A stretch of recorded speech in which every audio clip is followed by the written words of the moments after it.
Hello, everyone. Back on quite a dreary Tuesday, but very exciting week for Northampton Film Festival. I've got some big announcements coming up that I'm going to save up. We've got 3 live streams this week. Hopefully you're watching live with us. If you are, you can ask questions of the people we're going to be speaking to in the chat in whatever function you are watching in. So you can type your questions and I will ask them to people, assuming they're vaguely relevant. So today we're going to be, I'm not going to say her name yet, so she doesn't think that I'm bringing her in. But we've got a filmmaker who entered a film into Northampton Film Festival in 2021. Tomorrow, which is Wednesday, we're speaking to Louis Sheldon, who was a winner of one of our 48-hour film challenges that we do really regularly for the film festivals. And then on Thursday, we're speaking to the production manager of our feature film at Screen Northants, Fortune Cookies, who's based locally and has worked on loads of exciting things. So it's a real old mix of people, hopefully to show you that there's lots of people in Northamptonshire or connected with Northamptonshire that are making films and stuff, to give you some bit of top tips and maybe tell you a bit about the kind of roles they do, so that I think you can see that there's a vast array of people in Northamptonshire making films, working in the film industry or television or all those associated industries and doing really exciting things. So as I say, if you're watching live, you can ask questions in the chat on the Facebook or the YouTube. If you're not watching live, you can't ask us questions live for obvious reasons, but you are more than welcome to get in touch with us. And there's lots of different ways you can do that. But the easiest thing is our email, which is info@northamptonfilmfestival.co.uk. You're welcome to ask me questions that relate to this if you didn't get around to it on the day. Or you can ask us questions about the film festival or voice some opinions about stuff that you'd like us to show, whatever. We'd just really like to hear from you, and you can get on our mailing list. And really soon, we are going to be announcing the first bit of the programme, which is very exciting. So without further ado, we are talking to lots of film professionals from Northamptonshire or with a connection to Northamptonshire, because we want to provide a little bit of inspiration. And we're really, it's really brilliant that Northamptonshire Community Foundation and Northampton Borough Council have supported some free workshops that we're giving to Northampton schools, which there's still some available as of March 2022. Don't know when you'll be watching this. So if you're interested if you're at a Northampton school, primary, secondary or college, we can provide workshops for you thanks to those supporters. And then if you enter our film festival, you can be in with a chance of winning £2,000 worth of film equipment for your school, which we help you choose, and we will help you learn how to use, most importantly. So the schools competition is really exciting, and hopefully if you're a young person watching this, we can provide you with some little helpful tips that will make that maybe first film a little less painful. So that was a lot of words when I said I wasn't going to talk for ages, but never mind. So without further ado, I am going to bring in Elisa Ronaghan, who is a filmmaker from Northamptonshire, who submitted her short film Satisfaction to us for last year's film festival. Hello, Lisa. How are you? Yeah, good. Thank you. Good. Intro as well. Yeah, I went a bit off piste sometimes because it's a bit. I hope people will come in because it's sometimes a bit lonely. I'm just sat in this really big Screen Northants office in the Grosvenor Centre, all on my own, and so I feel like I'm just talking to myself. I did some improv shows during lockdown. I've done quite a few online, and we do shows, and with the audience, we assume are there. But you can't hear them laughing, so you don't know what that shiny funny thing is. And then recently I did a live show and it just felt so lovely. Yes, yeah, and I'm very excited that this year the film festival is in person, although there will be this online stuff as well, because actually it was great that we travelled so far, because you are not in Northamptonshire anymore, am I right? That's right, I'm in London. So actually some of the film festivals that Satisfaction managed to get into were around the world. So it meant that we could actually, if we stayed up into strange hours of the night, we could watch them live, technically, if we want to re-see it again on a laptop. Yeah, but yes, exactly. So that whole online thing does bring something else, even though, it does miss something. So you talked about a live improv show. So tell us a little bit about what you do generally. What's your involvement in film? So I'm mostly an actor, and I produce and write as well. And the improv is another string to my bow. And actually, we used quite a lot of improv in Satisfaction in creating the film. And I find using improv actually a really satisfying way to develop script or to work out a beat that's not maybe quite right. Or if you've written specifically for someone, Sometimes getting them to improvise, because a lot of people I work with are comedians and improvisers. Sometimes getting them to do it in their voice is actually, oh, that's a much better line, and then I'm going to steal that. Thank you very much.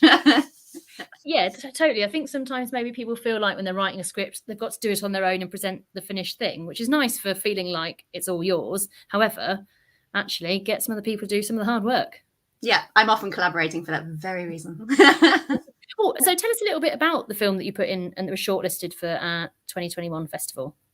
So the film's Satisfaction is about a pistol duel in the 18th century, and it was a bit of a farce, and it was a lot of fun. We basically got a few of my improv friends from different teams, and we had an idea. Well, Leif had an idea, who's a director, writer, and we workshopped it over an afternoon or two and worked out different things. Then we did lots of rehearsal and worked different beats. He went away and wrote it, and then we finessed it over several weeks. And if you do have time to rehearse, I definitely recommend it, because when you're filming, there's often not enough time. There's always things going wrong. You're putting out fires all over the place. And the actors were so ready for the shoot that actually everything else that was sort of bombarding us, like we had a tractor going off beeping, and in a countryside field that was in the middle of nowhere, we couldn't have planned it better. There was a tractor that we couldn't do anything about. We lost several hours of filming, and thank goodness everyone was off book, totally ready, knew their parts, knew their characters, and it just made life a lot easier under difficult circumstance. So it was basically a comedy. It's fun. There's guns, they go off. We had an armorer on set as well, which was really fun. Everyone's in period costume. I like to do things that apparently require a castle. I mean, who doesn't? So it was a really challenging but really, really fun project to do. Amazing. And obviously, so you come from Northamptonshire, is that right? Tell us a little bit about your journey from, well, in fact, we always ask people, what did you want to do when you were at school? And was it this or something totally different? I was super shy at school, and I played in a lot of bands, actually. I played instruments, but I just very much liked being sort of part of the ensemble. Whenever I had to do a solo, it was the worst news ever. And then a friend of mine at school said, why not come to the Royal Theatre? They have a youth theatre there. And I was a bit like, well, okay. And then I went along and I was just like, oh my goodness, what is this? It's brilliant. And then I went to the Royal Theatre and the Dangate. They used to have 2 youth theatres at the time. And I was on both. I was like, yeah, Wednesdays or Thursday, whatever, do this. Saturday or Sunday, whatever it was, do that. And then they do completely different shows. And that was really fun. And then I got involved with, there was a really early film project that was happening on the Kettering Road.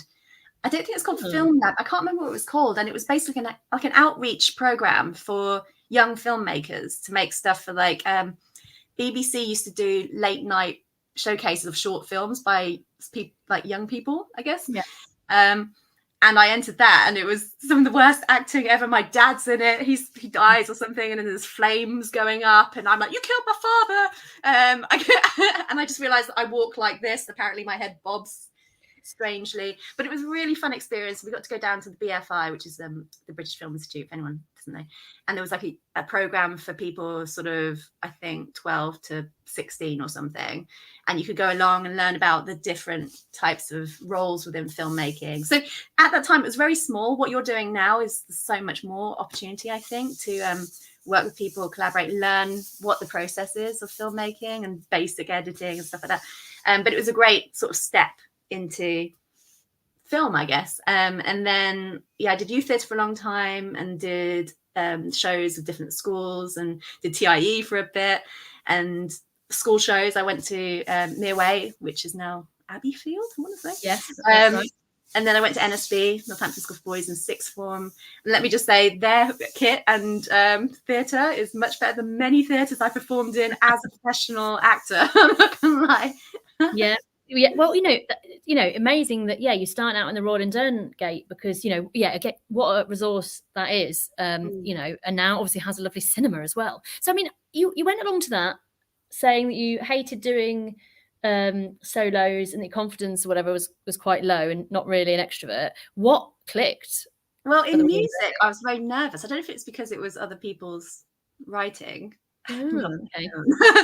But then I did improv with Simon Godwin was my youth theatre director for a time, who's now like this national theatre director. He's a world-renowned theatre director, and Rupert Gould even took me for a couple of times, and he won the Oscar last year, for Judy. So, well, she certainly did. I don't know if he won anything, but he was involved, clearly. Yeah. And then Rachel Jeffrey, who has Open Stage now in Northampton. So everyone was really great in sort of building confidence. And I just felt on stage, because it was all stage at that point, I felt really alive, and I felt like I could hold the space, and I loved being characters and not me and pretending to be this and that. And telling stories was really, really enchanting and fun.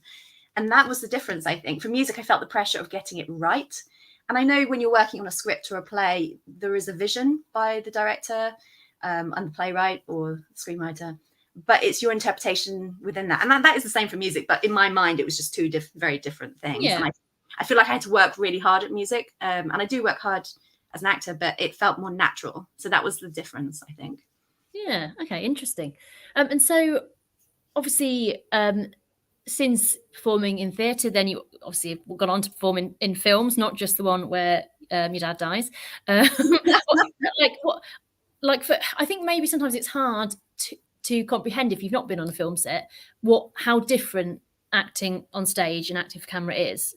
From your point of view, what's the biggest, difference? Well, size is a big yeah. thing. I trained at the New York Conservatory of Dramatic Arts in Manhattan. And before that, I'd really only done stage. I'd done a little bit of screen, and I'd done some filming in like Budapest for a job and the odd tiniest bit of work. And my eyebrows were like, I'm over here. And I'm like, this huge performance. And they're just kind of like, calm down.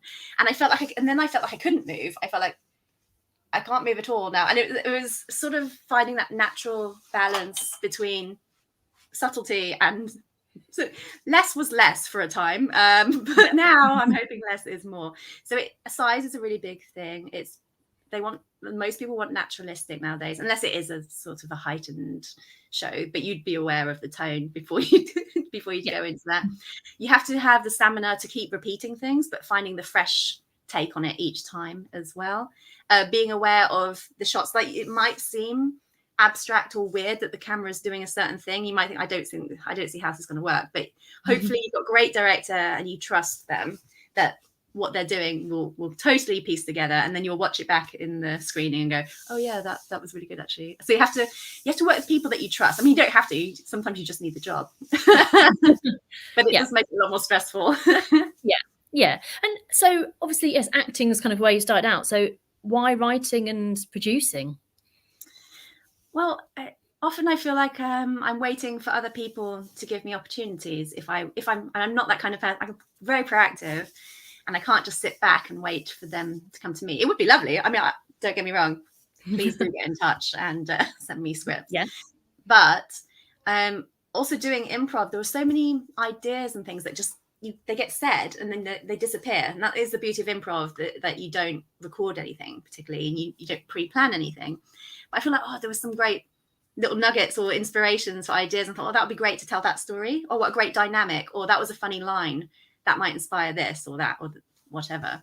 And so I just wanted to make content, and so I started writing and working with people, and also producing, because someone's got to get it off the ground. And it's it's a tough role. But it does mean that you get content out there and you get to hopefully make someone laugh every day. I mean, I make things from sketch using my green screen. Well, that's right. Just so I show you my skills.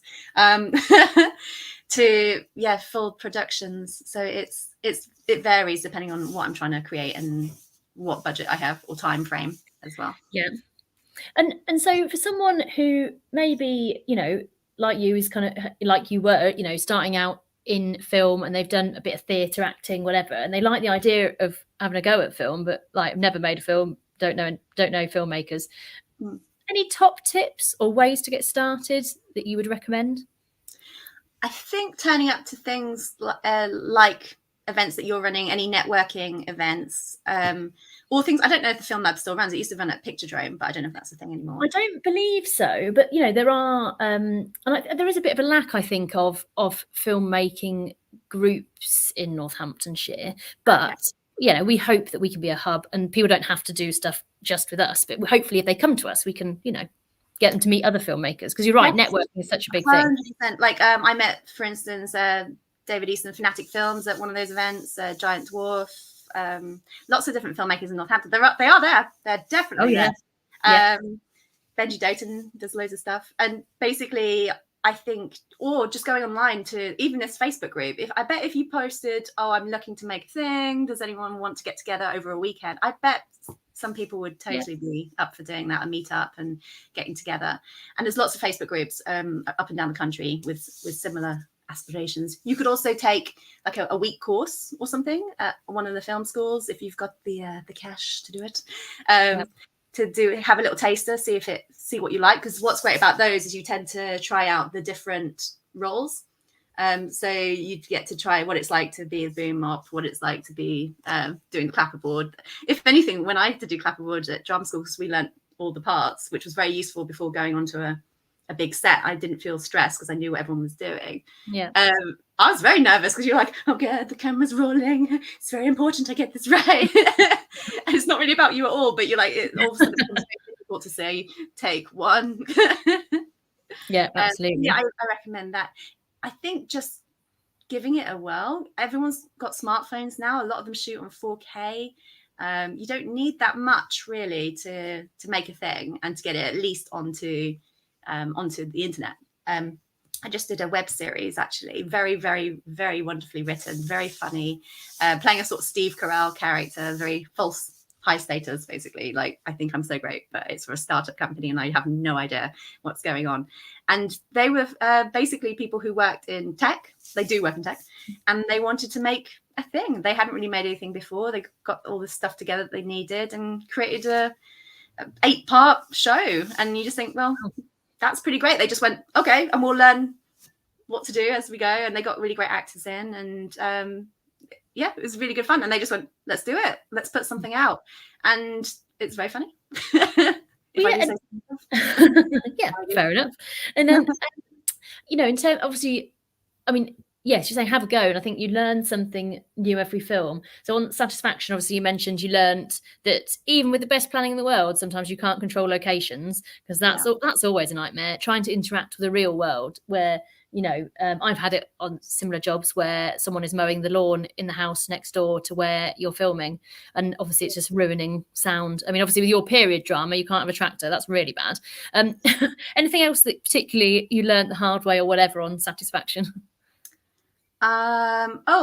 Funding was interesting, actually. So I was just gonna sort of beg, steal, and borrow, and like ask for things from people, and then I was sort of advised to do a Kickstarter. And the thing with Kickstarter is they take quite a percentage of your cut. I think it's like 8% if you actually take out everything that you're going to give to them.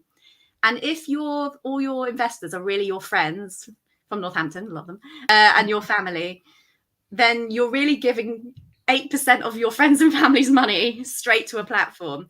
So I feel that if you've got a real hook for your film, like maybe it's got something about it that would generate an interest with the public, then I think it is worthwhile. And if you can get funding through, there's many different funding sites, especially if you aren't London based, there's a lot of push for regional filmmakers to make more content. So that's really great. I think go down that route if you can. But if it is going to be your friends and your family, I wouldn't suggest going through Indiegogo or Kickstarter, just because they're going to take a cut that you don't need them to. So that's my little tip there. What else? I don't know. We had a really great team. Leif was brilliant. We had great editors. Sound design was lovely. It was beautifully shot. I basically was in charge of making sure all the moving parts. We had 2 locations and a set move, and it was all in one day as well. And we had 2 units running. Make sure everyone's fed and watered. Yeah. Very important. Yeah. Shelter, toilets. Basic human necessity is very, very important. Well, yeah, you're right, because actually it's kind of you don't really think about, toilets, no one goes, right, I want to make a film, let's think about where the toilets are. But it can make a big difference to your day. And we all know this. I did a film in Iraq, and let's just say toilet facilities weren't really there. It was like a rock. It was glamorous, I'm not gonna lie. but you know, I think you're right. Get some people together that you trust, that you like, that you're going to have a good time with. And interesting. I suppose we probably don't think to encourage people to kind of improvise. I mean, we do have 48-hour film challenges, which we do at the moment every month up to the 2022 festival, where people are more inclined to improvise because they've only got 48 hours. But actually having a bit of an idea of where you want your beginning, middle, and end to be of a story, and actually then but letting your group improvise is quite a good way to maybe get it down onto a script. Definitely. And I think there's something to be said for, obviously, script writing is an incredible talent thing. If you're good at it, oh my gosh, amazing. Especially comedy, like the beats and finding the rhythms and this, that, and the other. But I think if it's a style, for instance, mockumentary lends itself very nicely to improv. You could have most of the script and then you could just let actors fly a bit, and you might get some of the lines that you actually, that's a good button for the end of this scene. We'll let it roll a little bit longer. I'm not suggesting all scripts are better improvised, because that is not true. No. But it's a good tool for if you're finding something that's a bit sticky and you're not quite sure why. It's quite useful. Yeah, and I think maybe also if you're, if what you've done is, drama at school was, I remember doing, as far as I can tell, I don't remember ever reading a play. It was all improv to start with, and doing those kind of theatre groups, because we meet a lot of young people who do acting because no one says, do you want to do lighting at school? Mm-hmm. So acting is kind of your way in, and actually then using those acting skills, things things you're familiar with, to then apply to film is no bad thing. Definitely. And also improvising around text as well can always deepen the text. So when you come back to the page, you'll have that deeper understanding of your character as well. So it's a good rehearsal tool as well, I think. Yeah. Fabulous. Well, I feel like I've used up all of your time looking at the clock. So I'm going to ask one more question, though. I mean, it seems like Northamptonshire did have quite obviously a big impact on you, and you met lots of really talented people and stuff in here. And I know that obviously you've moved to London now, but I think a lot of people feel like there's not a huge amount going on in Northamptonshire. But what would you say to them? Oh, definitely there is. I had someone from Northampton get in touch with me to ask if I could get involved in the 48-hour fest challenge. It might have been yours, actually, to be fair. And I was like, they're like, can you come today and meet at this pub? I can't remember what pub is. Is the Bradlaugh still there? Maybe it was on. Yes. Yep. Yeah. And I was like, I don't think I'll be able to get there in time, but thank you. So there's definitely stuff going on, and there's great locations. It's got a lot of history as well. And I think that there is a lot of support and funding available if you scratch at the surface. So I often am back, and I'll try and come along to the film festival this year as well, whether I manage or not. Yes, no, fabulous. That would be lovely. And yes, nice to get together in person after the virtual year last year. Well, thank you very much, Lisa, for that. Have you got anywhere that if people want to see some of your work, or see what you're up to, social media, YouTube, whatever, have you got a link to share? Just at Lisa Ronaghan on pretty much every social platform there is, or my website, lisaronaghan.com, keeping it really on point and brand. That's very good. Very, very professional. Fabulous. Well, thank you very much, Lisa. We always do a really awkward wave as I let you out. So thanks. Bye. Bye. Yeah. Okay. Wasn't at all awkward. But yeah, thank you very much, everybody. If you are inspired to put something into the film festival like Lisa did last year, then check out the website, northamptonfilmfestival.co.uk. It's got all the rules and stuff on it. And honestly, please reach out if you've got questions, I don't know, suggestions, whatever, you'd like to see something different in the background, I don't mind.